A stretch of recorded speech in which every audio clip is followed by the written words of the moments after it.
It's always a little bit weird when I'm interviewing another Tony, but I'm here with Tony Caudill today. He's with Aware 3. Their team, they equip churches primarily around technology, mobile technology. So, Tony, welcome to the conversation today. Yeah, thanks for having me. I'm excited to be here. And yeah, I echo your comments. It's always strange to if we could feel just like I'm referring to myself. If we could just find another Tony, we could do Tony. But well, that's been a while. That has been a while. Now I'm showing my age. No, I 100% remember it. Don't get me wrong. Well, as I mentioned, Aware 3 really helping churches, particularly around mobile technology, which, by the way, that's I get to work with a lot of churches, and it's kind of one of those areas. It used to be web solutions. The churches was way behind the times, and I feel like we're starting to catch up a little there. But really, it's about mobile technology today, and I feel like the church is a little bit behind there. So we'll probably get into that a little bit in the conversation yet today. But tell me, when churches are communicating, how they could be communicating today with their members and their guests? Did I just give it away a little bit? You stole all the thunder. Thanks for having me. Yeah, I mean, that's really core to who we are. So, what Aware 3 does is we help churches communicate and engage with their members anytime, anywhere. One of our core beliefs is that church is at its best outside the walls of the church, and so we really want to equip leaders to connect with those folks beyond that 1 hour on Sunday, and so that's just kind of core to who we are. And I think I would agree with your statement. Like, the church is a little behind in this space. I'll give you a great example. Just last week, my family took a little family vacation to San Diego. I have a 4-year-old son. And so one of the things that we did is we went to Legoland for the day. And Legoland, my wife kept asking me what I was doing because I kept taking screenshots. They have a mobile app. Before my wife bought our tickets before we got there. And so they, of course, were sending her a lot of content before our visit to get us ready.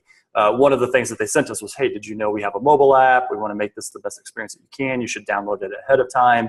So she did. So, kind of prior to our visit, we knew what we were getting into. My wife is a planner to the nth degree. And so she kind of had our map laid out. Like, we were ready to show up, right? The moment we get there, they then kind of leverage the app to really enhance our overall experience. She was getting geo-fenced push messages to her phone as we walked up to rides saying, hey, did you know this? Hey, the wait time is that. Hey, if you move over here, there's a shorter wait time.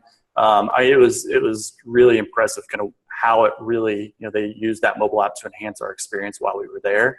And then sort of the moment we walked out of the gates to leave, they sent us a final push message saying, hey, thanks for coming today. Here's a coupon. We hope you come back, right? So they really just nailed that sort of preparation time, that visit time, and that, hey, don't forget us, come back. We want to encourage you to do that. And that's exactly sort of our vision for the church is, how do we just make it so easy to leverage this thing that's in all of our pockets to enhance so that we walk through the doors, we know what we're up for the day. And when we leave, they're encouraging me to come back, right? So Legoland they blew my mind with their experience with it. It's ironic that you had mentioned that because I just had the same experience with my family going to the new Braves ballpark here in Atlanta. Mm-hmm. And everything from the app had built into it, Waze connection to get to the parking lot.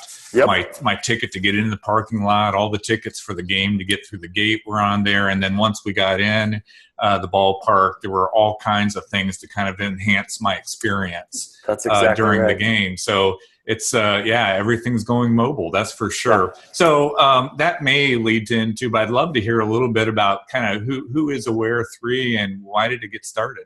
Yeah. So we actually have this really great kind of startup story. We're based out of Kansas City, Missouri. This fall, we'll have our 4-year anniversary, which is unbelievable. It's already been 4 years. But this concept literally started at my own local church. I've been going to a church here in Kansas City for about a little over 15 years now. And I feel like I tell stories about my wife all the time, but she actually was the kind of driving force behind this to some extent. we were fairly engaged with our church. We had our son, and I just kind of noticed that in her church experience, she was starting to get frustrated with what she kind of felt were some of the simple things that weren't simple.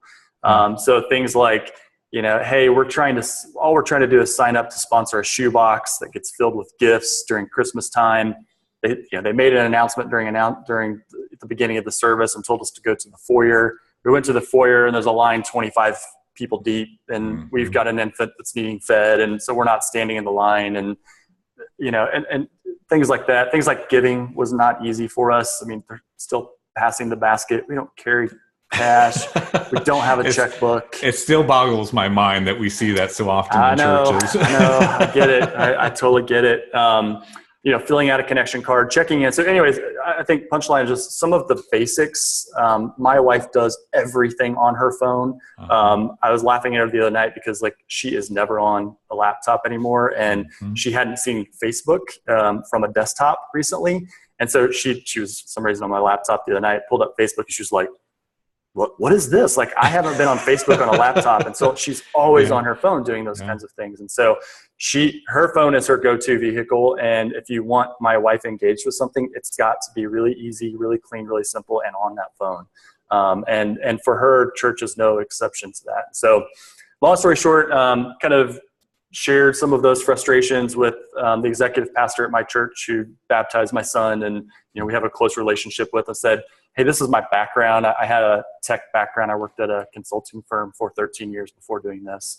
Said, hey, I have some experience here. I think mobile can help solve some of these things. Will you guys play with me if I volunteer my time? He said yes. And so long story short, we ended up launching an app for them that looks nothing like what it does today.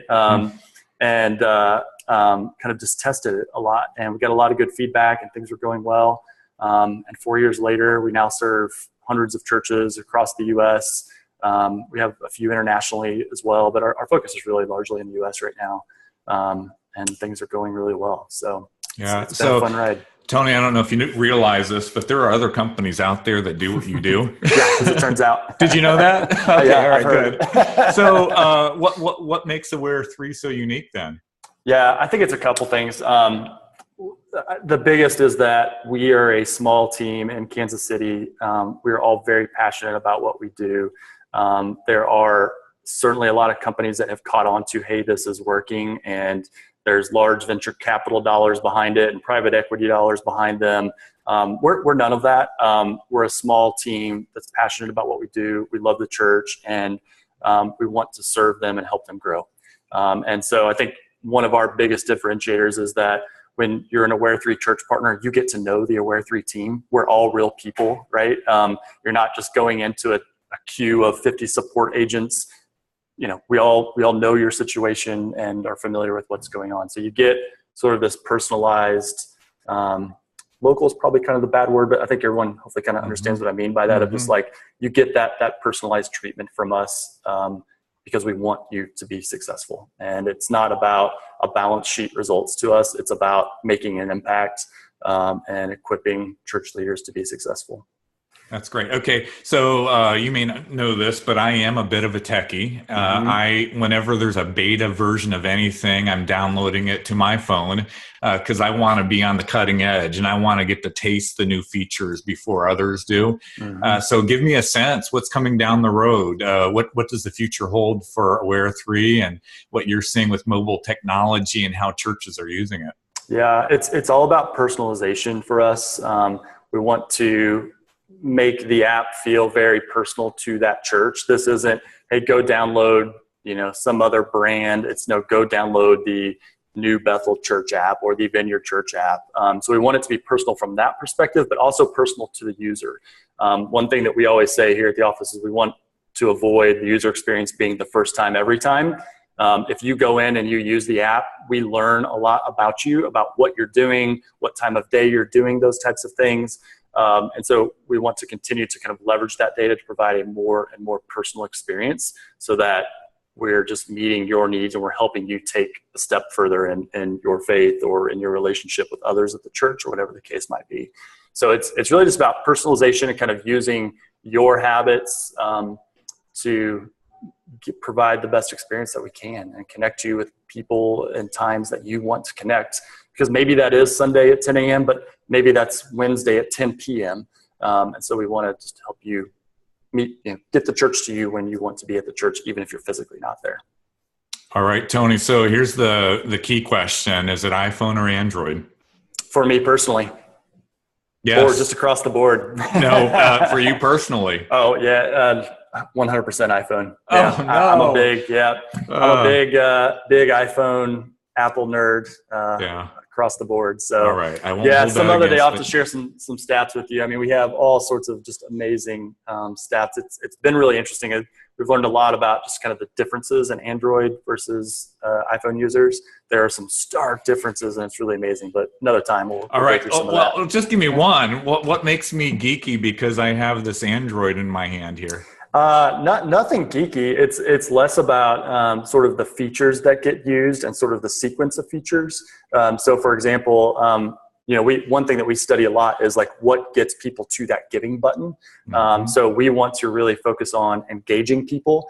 If we do a good job at engaging them, then they'll eventually get to the give button, and generosity will sort of follow suit. So on iPhone, we very much see that.